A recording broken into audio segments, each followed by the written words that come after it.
अनुपमा के बीच होने वाली है बहुत ही बड़ी लड़ाई। राही को अब दिखा देने वाली है अनुपमा वो सारे सबूत कि अब पखोड़ी जिंदा है, लेकिन राही उसके बाद भी यकीन नहीं करने वाली।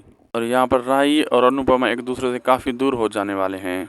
लेकिन अब यहाँ प्रेम को सारी सच्चाई पता चल जाएगी और वो अनुपमा का साथ देता हुआ नजर आने वाला है। और वो बोलेगा कि राही को मैं खुद ही समझा लूँगा, राही को हमें मिलकर ही समझाना होगा। लेकिन अभी इस टाइम वो बहुत ज़्यादा परेशान है, हमें उसे कुछ भी नहीं कहना। लेकिन बहुत जल्द अब राही की वजह से प्रेम मिल जाने वाला अनुपमा के साथ। अनुपमा और प्रेम दोनों मिलकर पंखोड़ी की सच्चाई ले आएंगे सबके सामने और पंखोड़ी को ले आएंगे कंठारी मेंशन में। फिर सारे देखकर हैरान रह जाने वाले हैं। तो अब क्या करेगा पराग और यहाँ पर अब मोटिवा। आप लोगों को क्या लगता है कमेंट करके हमें ज़रूर बताएं। वीडियो अच्छी लगी तो लाइक शेयर सब्सक्राइब करना ना भूलिएगा।